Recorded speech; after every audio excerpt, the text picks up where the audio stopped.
I'm going to do something that you almost never see a game developer do. Admit that we've made some mistakes. We were very ambitious with Red Orchestra 2 and were pushing the envelope of first-person shooter gameplay. But we went too far too fast and shipped a game that had more issues than it should have had.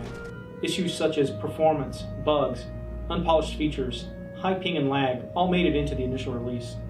So even though the game had sold well and had won awards like PC Gamer's Multiplayer First-Person Shooter of the Year, we weren't going to be happy until our customers were happy.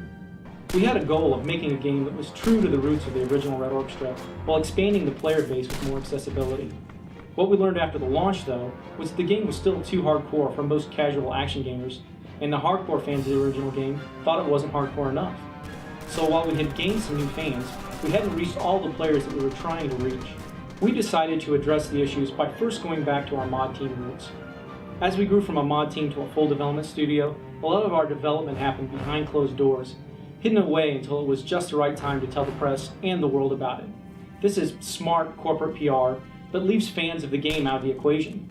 What we lost from our mod days was this collaborative development, where we would do regular releases to the fans throughout the development, and then make adjustments to the game along the way. This was exciting for them because they got to see the progress as it happened, and they got to be a part of the development process, and the game was better for it.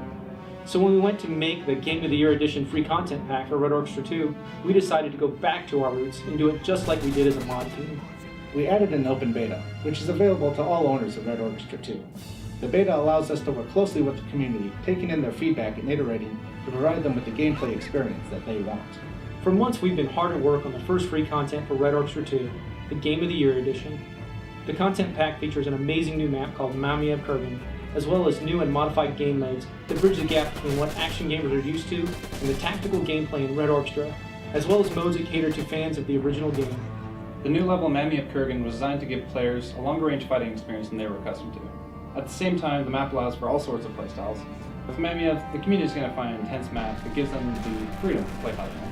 One of our goals with Mamia was to convey how cold and desolate the hill had become throughout the battle. We littered the field with destroyed buildings and vehicles, then went for a cool color palette on the exterior to contrast the buildings burning in the distance. A warm, home-like glow was used for the interior to show that the soldiers had spent months in these bunkers. On the content side of things, we added a whole new trench set complete with destructible pillboxes that the community can use in custom maps.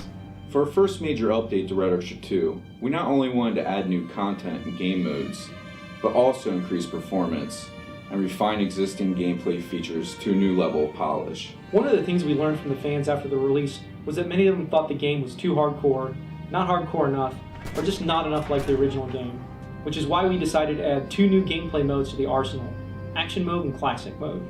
With Classic Mode, our goal was to return to the roots of what fans of the original Red Orchestra had fallen in love with. So now with Classic Mode, we've blended a lot of the great gameplay innovations in Red Orchestra with the tactical and edgy gameplay from the first game.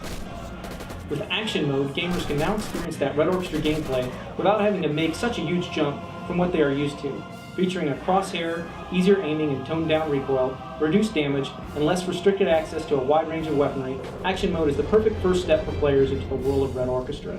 We've had a lot of players clamoring for more realism in Red Orchestra 2, so we've made a lot of additions to the realism gameplay mode to ramp up the realism even further. We've enhanced the bullet ballistics to do less damage over distance and when penetrating objects in the world. Players will now stop sprinting when getting shot in the legs, and bandaging now takes much longer in this mode.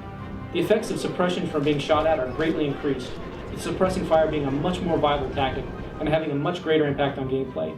These are just a few of the things we've done to enhance the realism of Red Orchestra 2 for the Game of the Year Edition. Beyond additional content and features, the Game of the Year Edition also includes refined and improved gameplay across the board, vehicle improvements, and way better performance and polish. We listened to the community and, based on their feedback, refined and tweaked almost every major feature in the game.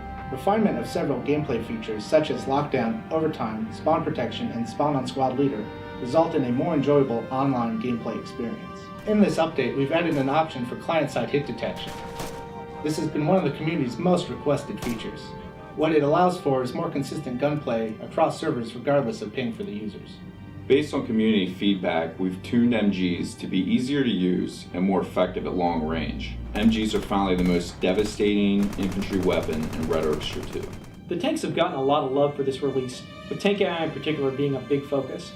We always wanted the player to have the experience of being inside the tank with their own AI crew, reacting and behaving realistically. We discovered 2 issues though. The AI's aiming was too darn good and was bullseyeing players at 200 meters. And most players don't like it when their tank just decides to do things they didn't tell it to do. So now AI gunnery has been completely revised to be a bit less accurate than human players, but still useful to play it with. We also now have a default mode for tanks that we call player ordered gunnery only. This means now tanks will only decide to shoot at people if the human player in the tank orders them to. Finally, we made a lot of refinements to the functionality of the tanks, including getting them a lot more balanced when combating each other. We've added an option for players to choose the exact weapon upgrade variant that they want. For example, a player might find that the MKB with a scope is great for long-distance fighting, but much better without it for close-quarters combat.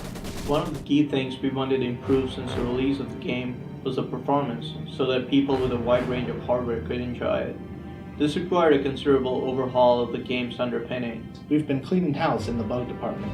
This update alone, we've addressed more than 50 major bugs. At the end, we completely revamped the dynamic shadows in the game, optimized the player animations, changed the way the UI was rendered, optimized maps by combining meshes to reduce draw calls, and even made core engine changes like the way the frames are smoothed. Winning the multiplayer first-person shooter Game of the Year award from PC Gamer was a great honor. It also highlighted to us that despite the bumps along the road, the game had taken some big risks to innovate and really made some great strides in pushing the multiplayer first-person shooter genre forward. And now with the Game of the Year edition, the game is even better. And for the hit World War II history buffs out there, I'll say this.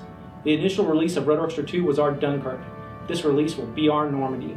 We've regrouped, and now we're ready for our counterattack.